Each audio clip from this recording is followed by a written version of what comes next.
Boa noite, eu sou Antônio Caetano, você está no Café nas Nuvens e este vídeo, obviamente, será sobre o novo Papa, né? Que foi uma surpresa para todo mundo. Né? Eu ia dizer, inclusive, para mim, até parece que, enfim, né? Também para mim, acho que é mais óbvio, né? Quer dizer assim, eu não tinha nenhuma informação especial. Eu achava, eu errei tudo, né? Porque eu fiz um vídeo aí dizendo que eu achava que seria um cara mais velho. Ele nem mais velho é, pelo contrário, ele é até jovem para um Papa, né? Ele vai ficar aí, talvez, no mínimo 15 anos, né?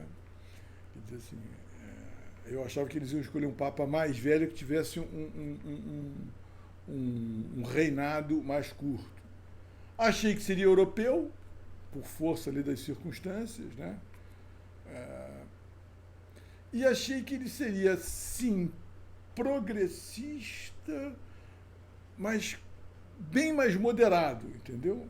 Então eu errei tudo, né? Errei tudo. Cheguei a falar num Papa americano, que eu torcia para um Papa americano, que eu cheguei a imaginar erradamente que era o arcebispo de Chicago, mas não, era o arcebispo de Washington, cardeal Wilton Gregory, uma figura simpaticíssima, um negro, um mulato, né, para nós, né, como a gente chama no Brasil, né, muito simpático e também progressista, mas com talvez uma atividade mais pastoral. Agora, esse Papa, ele também é um cara de. Não é um cara. É engraçado, ele tem uma coisa equilibrada, né? Vamos dizer assim, ele tem mais ou menos 20 e tantos anos de formação, depois passou outros 20 anos, porra, no Peru, né? Chegando a arcebispo e tudo mais. E depois passou mais uns 15 ali, ou 13, não sei quanto tempo. Pelo menos acho que todo o reinado de, de Francisco ele passou ali, na Cúria Romana. Né? Então ele conhece, digamos, ele tem uma experiência muito ampla da vida da vida da igreja. Né? Então ele é um cara que pode, digamos assim, dar prosseguimento àquilo que eu diria, que eu já brinquei aqui, que eu falei assim, que poderia ser um resumo da mentalidade do Francisco, do Papa Francisco, né? Mais paróquia e menos cúria e mais paróquia, né? Quer dizer, mais vamos para a rua em vez de ficar aqui tratando de questões mais internas ou dogmáticas, etc, etc. Vamos para a rua, vamos, vamos sentir o povo, vamos em busca dos pecadores, entendeu? Sejamos mais cristãos e menos eclesiásticos, né? Eu acho que é essa ideia que vem prevalecendo na igreja há muito tempo, desde Leão XIII, na verdade. Então, a escolha do nome é muito significativa, quer dizer, e embaralhou inclusive a cabeça do pessoal mais conservador. Né? Já vou explicar isso por quê, mas agora, logo no comecinho, eu quero dizer uma coisa que eu acho que é muito importante. O importante agora, depois que o Papa assumiu, é ver quem vai ocupar aqueles cargos, são os discastérios, né, que chama, quer dizer, mas os cargos principais, né, os ministérios, entre aspas, do Vaticano. Quem vai ser a equipe desse Papa? Será que ele vai manter os mesmos caras? Eu vi alguns conservadores. Conservadores é uma maneira, digamos, simpática de me referir a grupos reacionários que pululam por aí sob o título de católicos. Né? Que são católicos, mas são católicos reacionários. É o pior catolicismo para mim, na minha opinião. Mas, enfim. Pelo menos não foi o Pregolin, sei lá, Pregolin, né? O Zuppi, que eram caras que estavam muito ligados ao Papa Francisco, mas que mantinham cargos na alta hierarquia, né? Tipo assim, relações exteriores e outras coisas mais. Vamos ver que lugar esses caras vão ocupar no papado do Leão XIV. É muito importante. Precisamos ter uma noção do que vai ser esse padre, esse papado. Pois é, veja quem vai ocupar, acompanhem quem vai ocupar os principais cargos desse Papa, dessa equipe, da equipe do Papa. Né? A gente não pode esquecer que é um governo, não deixa de ser como qualquer outro governo. Né? Então é importante saber que agora que todos nós já temos, que agora virou até, quer dizer, finalmente o espírito internetico chegou ao Vaticano. Então a gente hoje, com aquele site que a direita americana católica fez, que era uma listagem de todos os candidatos com seus... Depois eu coloco aqui o link, eu não me lembro agora o nome. Enfim, aí apresentava um site bem feito, muito bem feito, e muito útil, inclusive, que apresentava os cardeais todos, e sobretudo os papáveis e tal, era muito legal. Então agora a gente conhece os caras. A gente hoje sabe quem são, quem diria isso, os 250 e tantos cardeais vaticanos. Olha que loucura é a nossa vida hoje moderna. A gente sabe quem são os cardeais eleitores, sabe quem está na cúria, sabe quem é o arcebispo, da Hungria. É uma loucura. Isso eu acho delicioso. A internet nos proporciona coisas que são deliciosas. Né? Isso aqui é realmente uma fonte enorme de conhecimento para quem busca conhecimento de fato. Sabe? E também uma fonte interessante para quem busca apenas informação. Agora, cada vez mais é preciso que a gente exercite a paciência, o senso crítico, a checagem, entendeu? Cada vez mais a gente vai ter que procurar. Eu faço isso muito, ou tento fazer isso o tempo todo. Chegou alguma coisa aqui, eu vou lá procurar para ver se é verdade ou é mentira. Se é verdade, eu vou procurar o outro lado. Porra, é tão fácil, é tão rápido, sabe? Esse negócio de fake news, esse negócio de... Cresce porque as pessoas são preguiçosas, cresce porque ninguém vai lá e checa as coisas direito, como deveria fazer. Né? É um puxão de orelha no mundo? Tudo bem. Só aqui, nós dois, né? Eu e você, provavelmente. Eu, você e mais 3 ou 4 estarão aqui me assistindo. Até agora já são 7 minutos e meio, né? Porra, provavelmente. Mas, enfim, por isso que a gente chama atenção para as pessoas para isso. Né? Fake news. Fake news existe porque você não checa a informação que recebe, o que é muito fácil. Entra no Google e escreve lá, fulaninho fez não sei o quê. Fulaninho fez não sei o quê. Tá. Aí vai aparecer. De cara, assim, ou quase de cara, hoje em dia também tem isso, né? Quer dizer, assim, os resultados do Google aparecem só depois da segunda, terceira, quarta, quinta, às vezes, páginas, os melhores. Porque fica tudo antes, passa todos aqueles caras que pagam para aparecer primeiro, né? Mas cuidado, sobretudo, ainda com esse negócio de inteligência artificial. Todas as vezes que eu usei inteligência artificial, eu tive que corrigi-la. Todas as vezes. E correções assim de coisas de... Porra, peraí, você não sabia disso? Como é que você tenta falar sobre esse tema se você não sabe isto daqui? E você... e aí é muito engraçado, né? Que aí vem aquele papo de vendedor, né? Desculpe que eu estou ainda aprendendo, não sei o que, meu amigo, não dá. Aí na verdade, se você está aprendendo, eu estou te ensinando. Estou trabalhando de graça para você. Não é? Então não é bem assim. Se fosse uma coisa coletiva, acho que já estava na hora de a gente ter uma inteligência, o governo, ou sei lá, quem criar inteligência Brás, não sei se é possível, acho que não seria muito... seria uma coisa duvidosa no final das coisas, mas seria legal, né? A gente ter uma inteligência artificial comunitária, como é o Wikipédia. O Wikipédia podia virar uma inteligência artificial, que aí você vai lá e corrige alguma coisa que é comunitária. Introduz ali uma porra, sabe? Grande ideia é essa, eu nunca tinha pensado nisso, né? Mas, enfim, voltemos então ao Papa, a escolha do nome Leão XIV. Eu achei espetacular.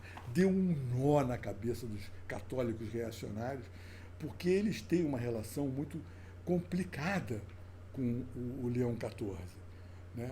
Porra, foi um grande papa, um papa conservador. Foi mal orientado em alguns temas. Aí começa aquela coisa. Quando o papa é quase santo, mas se o papa toma alguma atitude que contraria os reacionários, é porque ele foi mal orientado. Quer dizer assim, tipo, sei lá, o Espírito Santo tinha ido ali comer um milhozinho, aí esqueceu, cochilou, aí o Papa ouviu ali o Satanás.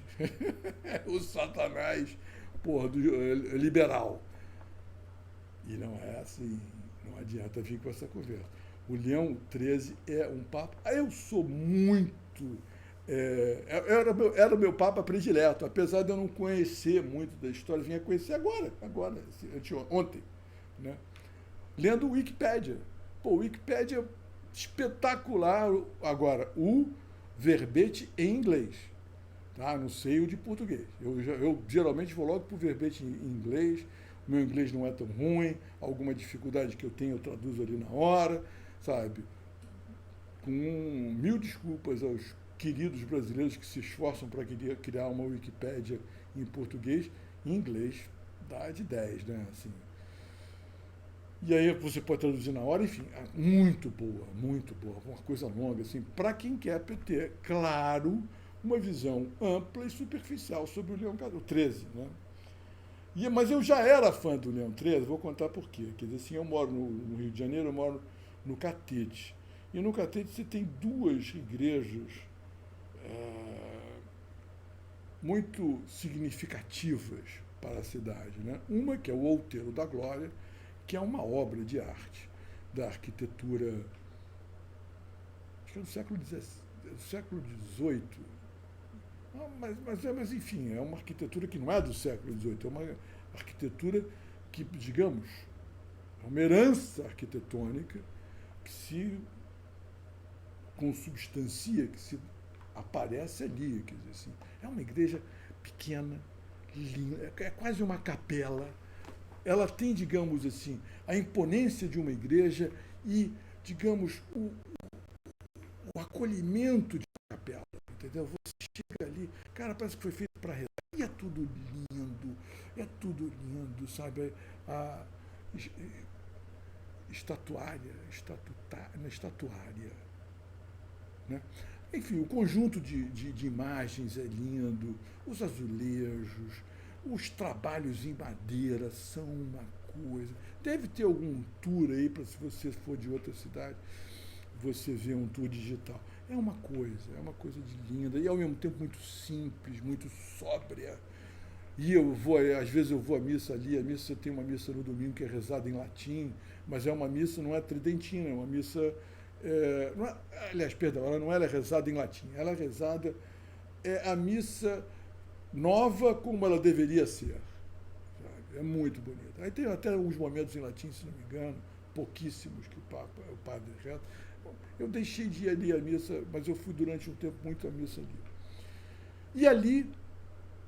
E a outra igreja é a igreja do Largo do Machado, que é a Igreja de Nossa Senhora da Glória. Aliás, todas, acho que está o Outeiro da Glória e a Igreja de Nossa Senhora da Glória. Todas duas igrejas são dedicadas a Nossa Senhora da Glória. Que aí já é uma igreja enorme, é uma cópia de uma igreja inglesa, se não me engano, do Santíssima Trindade, de Londres. Mas eu acho que ela é maior que a igreja inglesa. É uma igreja muito bonita, mas aí já é uma arquitetura do século XIX. Foi, em parte, financiada, como muitas coisas aqui do Largo do Machado, por Dom Pedro II, a escola, que é Santo Amaro, que é uma escola fundada por Dom Pedro II. A igreja também, a igreja é linda. De novo, o conjunto de imagens. Aí, do Largo do Machado, então, é uma coisa, assim, é uma coisa de você. É um deslumbre as imagens. Né? É uma igreja mais sóbria, né? Mais dura, assim, não tem aqueles arroubos, ainda que discretos, né? Lá do Outeiro, que tem os arroubos mais barrocos, né? Ainda. Né? Aí eu acho que já não é mais o barroco, já não é mais agora me fugiu o nome, mas enfim, aí já é uma coisa meio rococó, mas acho que como é Portugal, eu não sei como é que é, eu não entendo muito bem desses movimentos temporais da arte não, mas enfim, é uma igreja mais sóbria, mais neoclássica, vamos dizer assim, mas muito legal, muito bonita. Não tão aconchegante, apesar de ter seus pequenos altares, é muito legal. Então essas duas igrejas do Largo do Machado, uma lá em cima, no morrinho, pequenininha, a outra grande, no meio da praça. As duas têm uma coisa que eu não sei muito bem que nome tem, eu posso pesquisar, que é um Santíssimo dentro de uma placa de mármore, onde está escrito em latim, reze um Pai Nosso e uma Ave Maria e beije o Santíssimo e você ganha, acho que 100 dias de indulgência. Eu não sei como é que chama esse tipo de adoração, tá? Mas isso foi promovido pelo Papa Leão XIII. Quer dizer, aquela placa está ali a pedido, a mando, não sei, por intervenção do Papa Leão XIII, que espalhou isso por várias igrejas do Rio de Janeiro. Pelo menos é atribuído a ele. Aí tem que ver se é mesmo e tal, não sei o quê. E eu acho aquilo tão lindo, porque aquilo é uma maneira, e isso diz muito do espírito do papado de Leão XIII, é uma relação sua direta com a divindade, né? Quer dizer, sem desmerecer e sem desvalorizar os sacramentos, que foram hipervalorizados pelo Papa. Quer dizer, ali você tem sabe, você reza um Pai Nosso, contrito, né? Uma Ave Maria, beija aquele Santíssimo, aquela imagem, né? De uma cruz com aquele, que é quase o sol, não é? E é lindo, aí você tem uma indulgência de 100 dias, né? Que eu também não sei muito bem se ela se aplica para trás ou se para frente, viu? Eu acho que os últimos 100 dias você está perdoado, não sei como é que é exatamente, como é que funciona. Nunca me preocupei, eu acho tão bonito que eu, quase sempre que eu vou lá, eu exercito esse, vamos chamar esse direito, e não me importo muito como é que ele sucede, entendeu? Então, daí eu já gostava desse Papa Leão XIII. Gostava dele também por causa da Fundação Leão XIII, que é uma fundação que aqui no Rio de Janeiro atende aos desvalidos, os moradores de rua, mendigos, sabe? Essas pessoas que nós desprezamos são acolhidas pela Fundação Leão XIII. Então tem essa associação, né, da caridade com o Leão XIII. Então, daí eu já gostava dele. Quando eu tive mais próximos, assim, de alguns grupos mais conservadores, né, e aí foi muito bom porque eu me interessei pelo tomismo, me interessei pela história da igreja. Aí eu fui ver um pouco, acabou, eu nem fui procurar, o Leão XIII chegou até mim, mas aí foi muito engraçado, o Leão XIII chegou até mim nessa interpretação meio ambígua que os conservadores e reacionários fazem do papado dele, né? Um papa quase santo, um grande papa, a Rerum Novarum, mas não se entra em muito detalhe. Mas ele teve lá um deslize, eu esqueci agora o nome, em algum momento, os royalistas, os royalistas, é melhor chamar assim, porque são os caras os monarquistas, vamos chamar, os que apoiavam o rei de França, né, o retorno da monarquia na França, etc. Porque a França, depois da Revolução Francesa, vive esse vai e vem entre república e monarquia, né? Aí tem um momento em que a república se instala, os partidos são permitidos, e aí acho que há um partido que é monarquista, que prega a volta da monarquia, né? E os católicos, né? E eles são, em maioria, são católicos, né? E havia uma cobrança do movimento monarquista católico reacionário francês que o Papa, o Vaticano,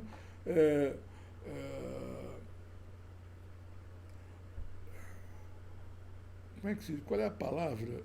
Não apoiasse, mas dissesse, né, consignasse que o voto católico deveria ser um voto nos monarquistas, jamais em republicanos, né, e muito menos socialistas. E o Papa disse que não necessariamente os monarquistas serão a melhor escolha, só porque são católicos. Entende? Aí tem que ler um pouco mais, tem filigranas aí, tem detalhes aí, mas basicamente era isso. Ele contrariou, uma quase exigência da direita católica francesa, que sempre foi a direita mais reacionária de todas, né? E isso vai continuar ao longo dos séculos, chegando até a Action Française do Maurras, que irá resignadamente apoiar os invasores alemães na Segunda Guerra Mundial, vai cordialmente se relacionar com eles e depois será tratada como traidora, né? Enfim, pelo que vem em seguida, quando os alemães são derrotados, né? Claro que isso também gera uma série de controvérsias, mas eu lendo o Etienne Gilson, uma vez, uma entrevista dele, Etienne Gilson, que é um monumento da filosofia, assim, um cara... quando você pensa num intelectual, né? Quando você conhece um Gilson, você vê que não dá para qualquer um dizer que é intelectual, que é filósofo. Por isso que eu boto sempre um pezinho atrás quando tento me definir. Eu me defino como um mero leitor, né? Porque intelectual é outra história. Eu sou um mero leitor que tem umas ideias interessantes, gosto de conversar, gosto de falar, né? Tenho tempo para isso, né? Então estou aqui. Mas o Etienne Gilson, perguntado sobre o Maurras, né, ele só disse uma frase e mais não disse. É um traidor, foi um traidor. Ponto. Porque era o patrono e o grande líder da Action Française, né, cuja origem está lá atrás, né, desse monarquismo, etc. E o Papa não cedeu a essa pressão e, por isso, ganhou a antipatia dos franceses, né? Eu esqueci o nome desse momento, tem um nome... dá-se um nome a esse evento, né? Não é adjornamento é associado ao concílio. Isso aí tem um nome. Mas que foi, de certo modo, foi uma liberação do exercício do voto, da consciência individual. A liberação da consciência individual no exercício do voto. Quer dizer, é uma separação da Igreja, do Estado, sem que seja uma ruptura. Isso não quer dizer que o católico não tem que pensar catolicamente na hora que vota, né? Mas também deve levar em consideração que o mundo secular, o mundo do tempo, não é o mundo da eternidade. Quer dizer assim, então, às vezes, é melhor um materialista honesto do que um picareta que se diz cristão. É basicamente isso, né? Então, eu tinha essa simpatia muito grande. Sim, ele também tem umas coisas místicas, né? Ele teve umas visões, e aí produziu uma das grandes orações, ou talvez uma das... Eu lembrei agora da oração do Padre Pio, que é lindíssima, né? Permanecei comigo, Senhor. Né? Mas o que é a mais recente, né? E que é uma oração lindíssima, muito longa. Mas o Leão XIII criou aquela oração ao arcanjo São Miguel. São Miguel Arcanjo, né? São Miguel Arcanjo, protegei-nos no combate, cobri-nos com vosso escudo contra os embustes e ciladas do demônio. Sob o jugo Deus, instantemente o pedimos, e vós, príncipe das milícias celestes, pelo divino poder, não sei o que, afastai Satanás e todos os espíritos malignos, agora não me lembro até o fim. E que me lembra muito a oração de São Jorge, né, de quem eu sou devoto, em cujo dia eu nasci, né? Então é uma oração muito bonita, e mais bonita ainda em latim. Leiam em latim, não desprezem o latim por conta desses reacionários. Não. O latim foi uma das coisas que a minha convivência com os conservadores trouxe de volta para mim, né? Trouxe de volta, não, trouxe para mim, porque eu nunca tinha tido contato com latim.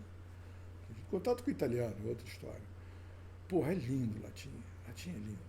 Latim é uma língua que eu acho que deveria ser ressuscitada e adotada como língua universal, justamente porque é uma língua morta. Então ela está fechada. Ela está fechada. Ela pertence à eternidade. Ela não é uma língua dinâmica. Eu tenho vivido essa experiência agora vendo umas séries inglesas. Meu amigo, eu não entendo pata. Eu vejo as séries americanas hoje em dia, eu consigo entender boa parte do inglês. Meu ouvido foi se acostumando. Quando não é aquelas coisas ou de gueto ou de interior dos Estados Unidos caipira, quando é aquela coisa Nova York, Los Angeles e tal, eu entendo perfeitamente o inglês. Agora, vai entender o inglês londrino. Cara, eu estou vendo também outra série australiana. Não tem legenda no streaming. Cara, às vezes é mais fácil do que o inglês londrino, do lado da Mobland. Mas é duro, é duro. O inglês, o latim não teria esse problema, né? Porque é uma língua morta, né? Mas voltemos ao Papa, né? Voltemos ao Papa e olha aqui quem apareceu, essa é a Zen. Perguntarão vocês, mas você é católico e botou o nome das suas gatas, uma se chama tal e outra Zen? É, porque soa tão bem que eu não vejo por que não. E outra coisa, tenho uma grande simpatia, tanto pelo confucionismo, de Lao Tse, quanto pelo Zen, né? Mas eu botei mesmo pela sonoridade dos nomes. Ela subiu lá na última prateleira e vai tentar pular para aquela de lá. Logo vocês verão, né? Pela sonoridade dos nomes. Voltemos ao Papa, não é? O Papa Leão XIV. Então a escolha desse nome já mostra que ele vai ter, isso está aí em todos os lugares, inclusive numa materinha do BBC, acho que já falei dela, vou botar o link depois. Já mostra que ele vai ter sim uma pegada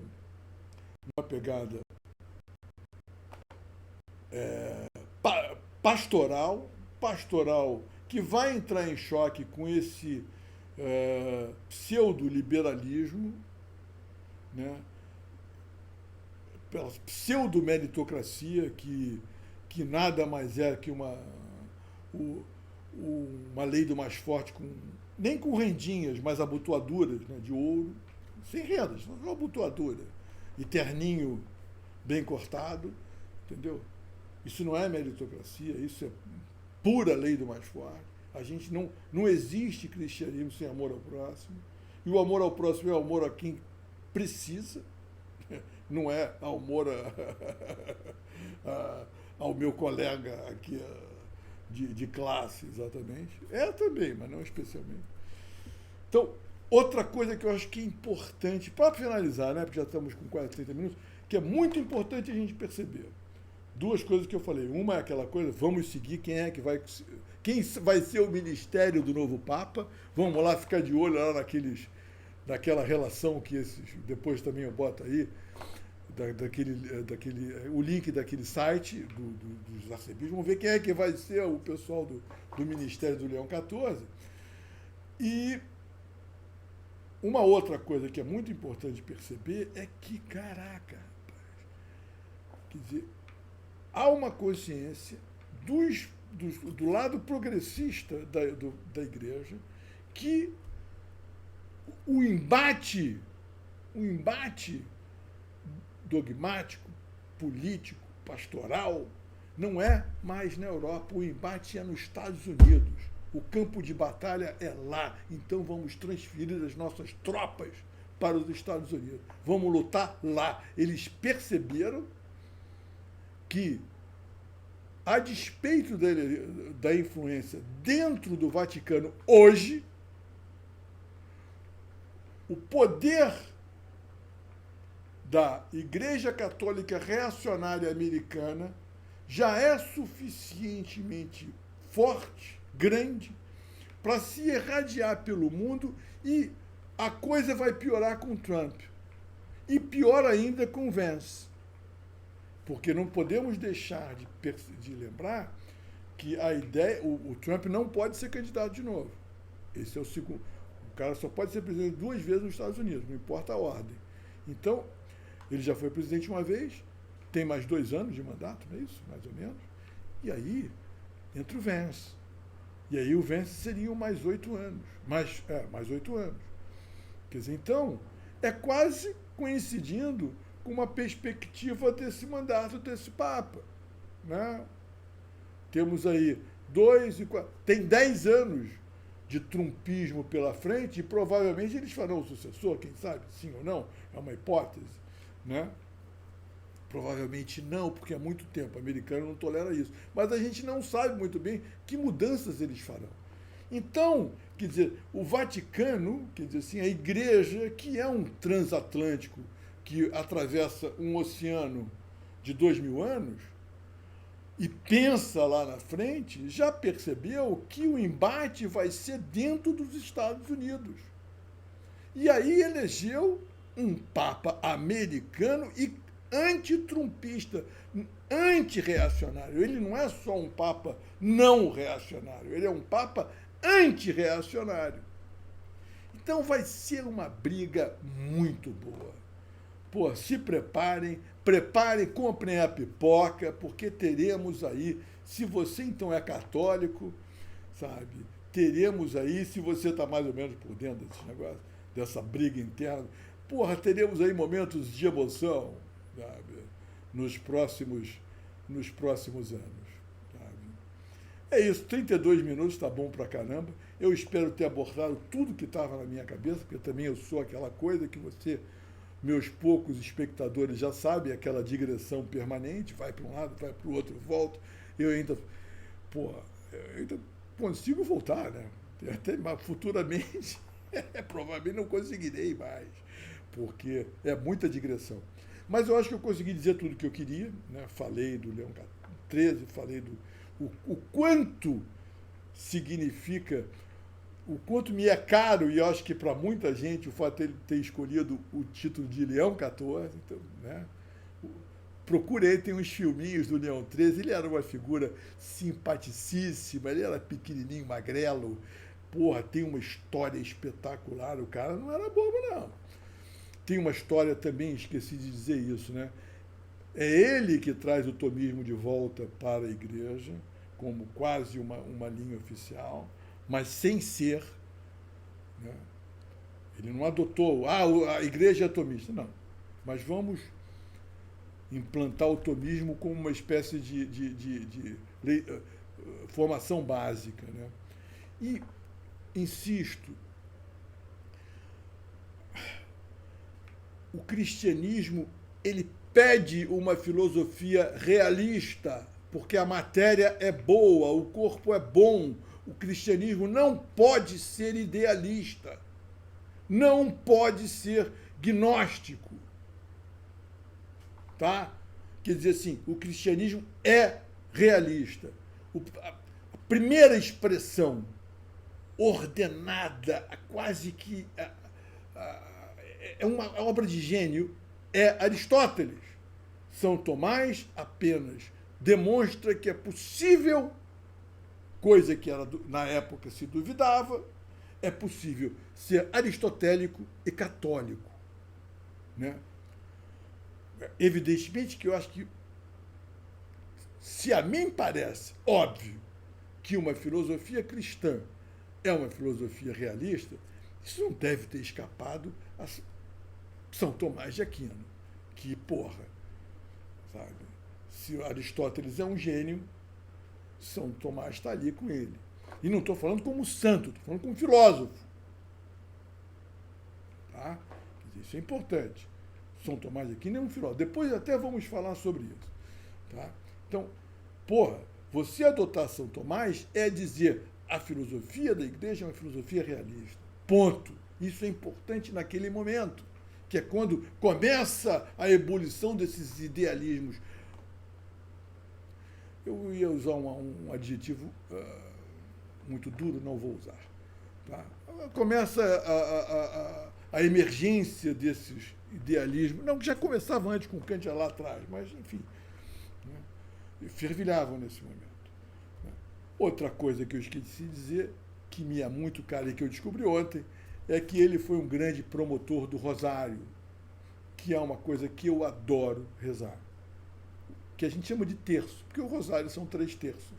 Né? Um rosário e 3 terços. Quer dizer, né? Porque são 3 mistérios, 3 conjuntos de mistérios. Depois também é outra coisa sobre a qual falaremos. Eu quero até abrir uma série, uma playlist sobre o rosário, sobre a recitação do rosário. Né? E aí colocar, assim, muito informalmente, as minhas reflexões, assim, né?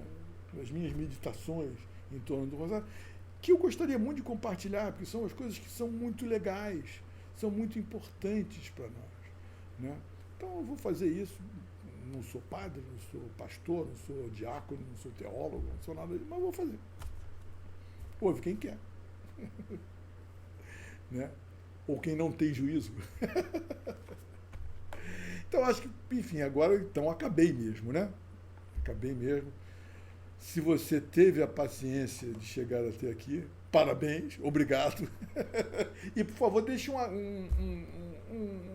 é que chama? Um gostei, um like, só para eu saber quantas pessoas chegaram ao fim, tá bom? Beijos.